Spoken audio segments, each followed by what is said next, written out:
everyone. It's Wendy here, and welcome back to the Finding Wendy podcast. I know it's been a little while since I've posted, but I wanted to pop in today with some exciting updates. First of all, last weekend, the September 13th, was my official book launch for the Finding Wendy book, and it was such a special day. I wanted to give a great big shout out and thank you to Jimmy at O'Grady's. It was here in downtown Toronto in the gay neighborhood.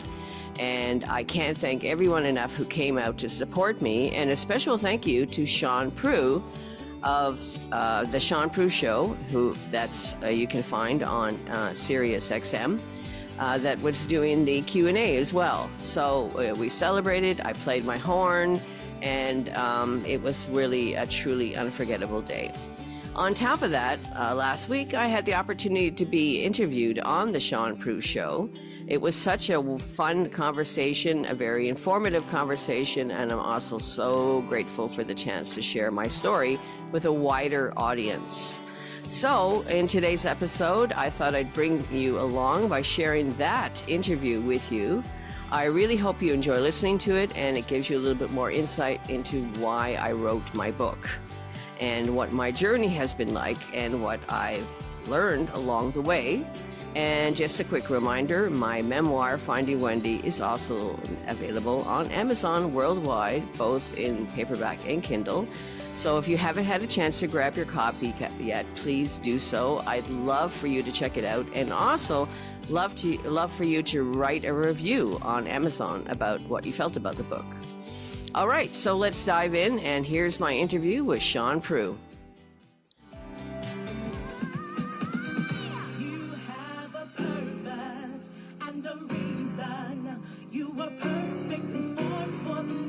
Listening to the Shaun Proulx Show with Shaun Proulx on Canada Talks, Sirius XM 167. So glad you're with us. I hope you're having a great weekend. On the way, it took a few tries, but by God, Ginger Minj finally snatched herself a RuPaul's Drag Race crown, winning the latest iteration of All Stars a few weeks ago. We're going to catch up with the winner, baby, in about 15 minutes' time. But right now, Wendy Liberty joins us. She's a queer retired French horn player who has toured the world.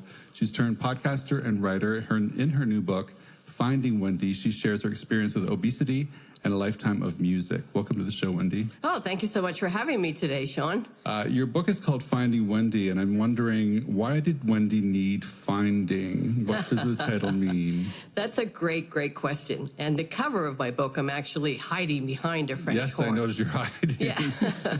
Well, the thing is that growing up here in Toronto, I actually had quite a traumatic childhood, and I've been fighting obesity all my life. And through finding the French horn, or the French horn found me, when I was in grade 7 and 12 years old, I found music. And music was the vehicle that helped me sort of get past the image of my body and get past all of the bullying and trauma that I experienced as a young person. You say in your book, you talk about feeling invisible as a kid, but that it was, as you said just now, music that made you feel seen. You toured the world with a French horn. Talk to us about that intersection of music and visibility. Yeah, basically it started actually the first time I performed in public when I was only 15 years old. And I was asked to perform in our high school at the art exhibit that was at the high school. And for the first time when I was performing, even though I was super, super nervous and I played actually quite poorly, people came up to me after the performance and still gave compliments. And for the first time in my life, I felt like I was being seen. And I was being seen through the instrument. The instrument, the French horn, was the vehicle that helped me get past that image of my body, that feeling of being not a part of everybody's friends. I didn't have many friends because I was very much bullied because I was different. You say in about your book you wanted to leave a legacy for others struggling with obesity. And in the book, you say you weighed at your heaviest 450 pounds. Can you take us back to where this all began? Tell us what it's been like for you, this experience, how it's affected you. Yeah, like I mentioned, traumatic childhood. I was verbally abused by my father. My parents are Dutch, and the Dutch tradition and characteristics is to be blunt and honest. And my father was embarrassed about the way I looked, and he let me know. And words matter. When you're telling a child they're ugly because they're overweight, that affects you. You were also dyslexic, and you had troubles in school, and your father was none too pleased about that either. That's right. That's right. So all of those things compiled to me sort of hunkering down in my bedroom late at night, munching down on endless supplies of Reese's peanut butter cups, and then the weight kept on coming on and on and on. But through the vehicle of the French horn, the music chose me. I didn't choose it, but the being able to play the horn was something that I just loved to do, and discovered I was very talented at it as well. What's it like navigating the world, moving through the world when you weigh 450 pounds? Very difficult. I bet. I was very, very sick. I was incontinent. I just wanted to just lay it right out there. It was very hard on my muscles, on my joints. I've had multiple hip replacements. I've had back surgery. It's very, very hard on your body. And on your spirit. And your spirit. You become very, very much like a hermit, because you just sit on your couch and watch TV and eat. Oh, woe is me. And by eating, that gives you a shot of dopamine, and you feel good after you eat. So it was my drug of choice to escape the feelings of being a failure. And, simple things like just cutting your toenails or doing your own laundry was impossible at 450 pounds. And I've lost and gained 850 pounds throughout my lifetime. Wow. I've been on so many diets since I was 15, 16 years old. You name it, I've been on it. Weight Watchers, all of them. And every time I would lose 100 or 150 pounds and then regain it again. Lose 100, 150 pounds, regain it again. What does that do to your mental health? Well, it's for a short period. When you've lost the weight, you're feeling great. Sure. But then things happen, and you're finding yourself back in your old habits. And the brain is very, very strong when it tells you to just go back and eat the way you want to, because of this set point, it's called. Your body wants to be at a certain weight. And if it's used to being 450 pounds or 250 pounds, it's going to do everything and anything possible to make you go back to that weight. The tipping point arrived for you during the pandemic. Yes. Can you tell us about that?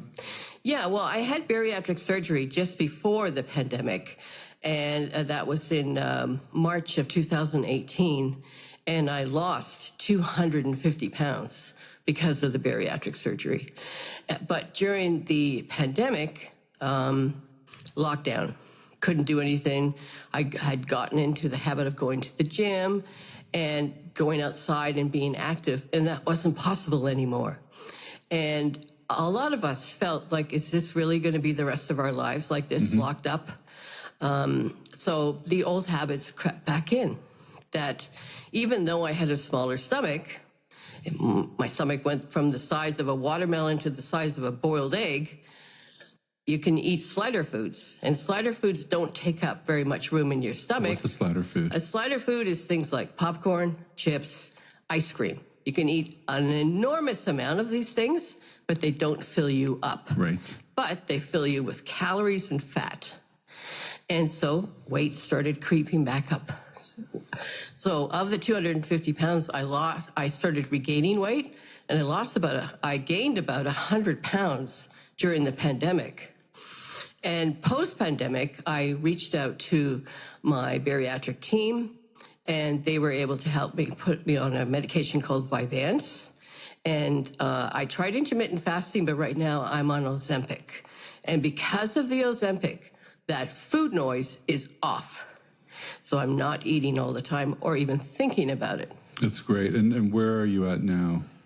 I've lost about 60 pounds. Wonderful. Of that 100-pound regain.